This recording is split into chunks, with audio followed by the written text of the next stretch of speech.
नमस्कार, मैं आपके साथ विभा उपाध्याय और आप देख रहे हैं न्यूज़ 18 बिहार झारखंड का डिजिटल प्लेटफॉर्म। बिहार में नया चेहरा लेकिन वही पुराना मॉडल, सम्राट चौधरी के नाम पर क्यों बन रही सहमति।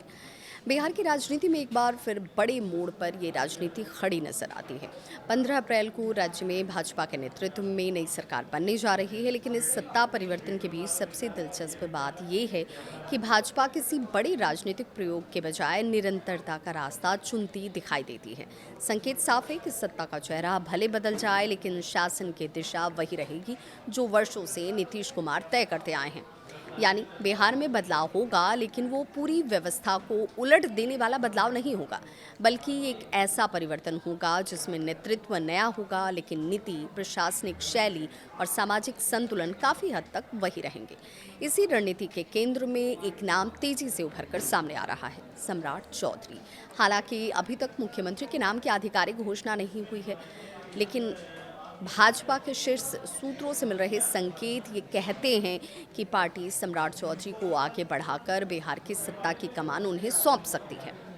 अब इस रेस में सिर्फ सम्राट चौधरी का ही नाम नहीं है, इसमें और भी 6 नाम हैं और सम्राट चौधरी के नाम को जोड़ दिया जाए तो 7 नाम हैं, जिसमें नित्यानंद राय हैं, इसमें रेणु देवी का नाम है, इसके साथ ही साथ इसमें डिप्टी सीएम विजय सिन्हा का नाम भी इसमें शामिल है और ये तमाम वो नाम हैं जिन्हें लेकर इस वक्त चर्चा चल रही है। नित्यानंद राय का नाम शामिल है, लेकिन सबसे ज़्यादा प्रमुख तौर पर इस वक्त सम्राट चौधरी का नाम चलता हुआ दिखाई देता है। ये फैसला केवल एक व्यक्ति को मुख्यमंत्री बनाने का मामला नहीं है, बल्कि इसके पीछे एक बड़ी राजनीतिक रणनीति छिपी हुई है। दरअसल भाजपा के सामने इस वक्त सबसे बड़ी चुनौती केवल सरकार बनाना नहीं है। असली चुनौती ये है कि नीतीश कुमार के वर्षों से बने स्थिर वोट बैंक को अपने साथ कैसे बनाए रखा जाए। नीतीश कुमार ने बिहार की राजनीति में एक खास सामाजिक समीकरण तैयार किया था, जिसे अक्सर लौह कुश समीकरण कहा जाता है। इसमें कुर्मी और कोयरी यानी कि कुशवाहा समुदाय की राजनीतिक साझेदारी बेहद अहम रही है।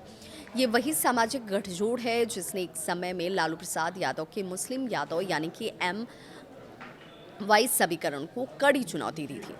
बिहार की राजनीति में लंबे समय तक एम वाई समीकरण के बेहद प्रभावशाली समीकरण सत्ता में नजर आए, लेकिन जब लौह कुश समीकरण मजबूत हुआ तो सत्ता का संतुलन बदलने लगा। भाजपा अब उसी सामाजिक फॉर्मूले को नए नेतृत्व के साथ आगे बढ़ाना चाहती है। यही वजह है कि पार्टी किसी ऐसे फैसले से बचना चाहती है जिसने ये स्थापित सामाजिक संतुलन कहीं बिगड़ न जाए। सम्राट चौधरी इस लिहाज से भाजपा के लिए एक उपयुक्त चेहरा माने जा रहे हैं।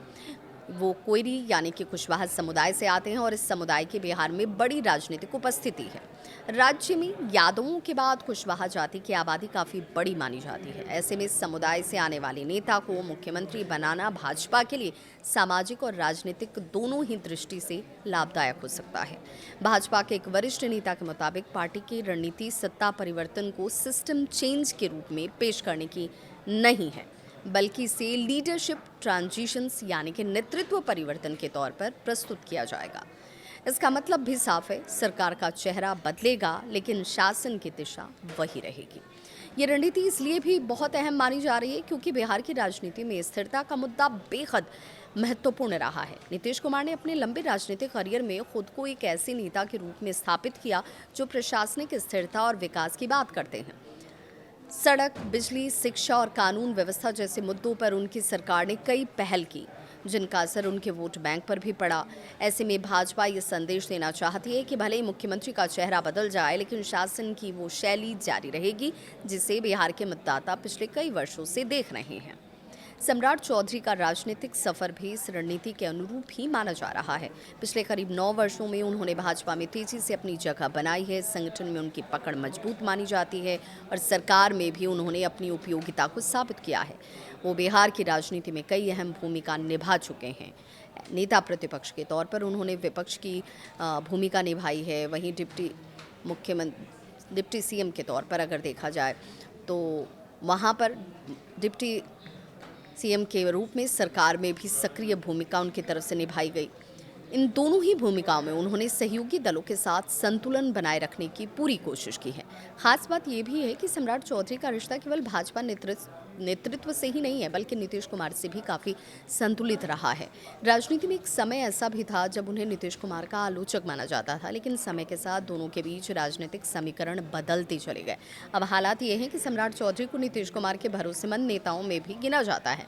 ये बदलाव भी भाजपा की रणनीति के लिए बेहद महत्वपूर्ण है, क्योंकि अगर मुख्यमंत्री का चेहरा ऐसा हो जिस पर सहयोगी दलों और खासतौर पर जदयू को भरोसा हो, तो गठबंधन की राजनीति को स्थिर बनाए रखना ज्यादा आसान हो जाता है।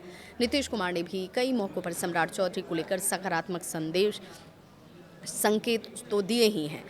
अपनी समृद्धि यात्रा के दौरान उन्होंने कई मंचों से सम्राट को भविष्य का नेता बताया था। उनके इन बयानों को उस समय भले ही सामान्य राजनीतिक टिप्पणी माना गया हो, लेकिन अब जब मुख्यमंत्री पद को लेकर चर्चा तेज हो रही है तो इन बयानों को नए संदर्भ में देखा जा रहा है। ये भी माना जा रहा है कि जदयू की भी इच्छा यही है कि सत्ता परिवर्तन में नीतीश कुमार की सहमति और संतुलन के साथ चेहरा बनाए और वही इस संतुलन को बिठा कर रखे, यानी मुख्यमंत्री का चेहरा ऐसा हो जिसमें उनकी पसंद की झलक नजर आती हो। सम्राट चौधरी इस कसौटी पर भी फिट बैठते हुए नजर आते हैं। भाजपा की व्यापक राजनीतिक रणनीति को देखें तो ये फैसला उनके सामाजिक विस्तार की नीति से भी जुड़ा हुआ है।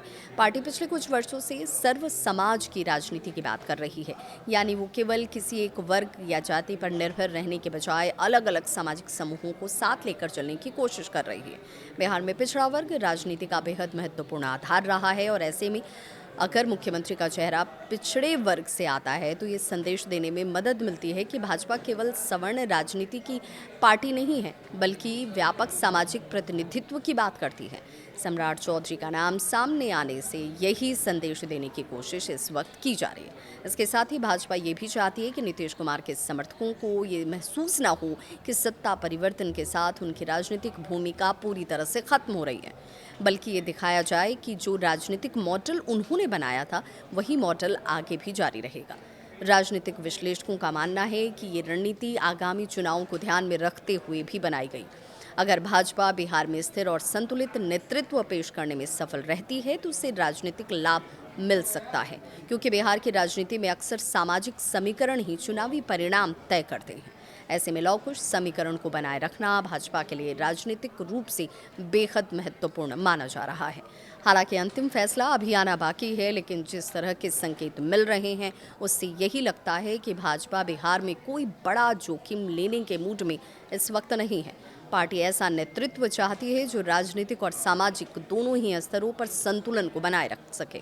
और फिलहाल सम्राट चौधरी उस भूमिका के लिए सबसे मजबूत दावेदार के रूप में सामने आ रहे हैं। अगर ऐसा होता है तो बिहार में सत्ता परिवर्तन का ये अध्याय एक दिलचस्प संदेश भी देगा।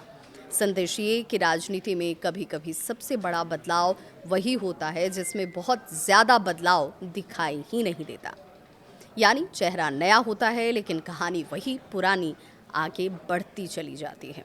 और शायद बिहार की राजनीति भी इस समय उसी दौर से गुजर रही है जहां सत्ता तो बदल रही है लेकिन सत्ता की शैली बदल नहीं रही। इसे लेकर आपकी क्या है राय, जरूर साझा करें।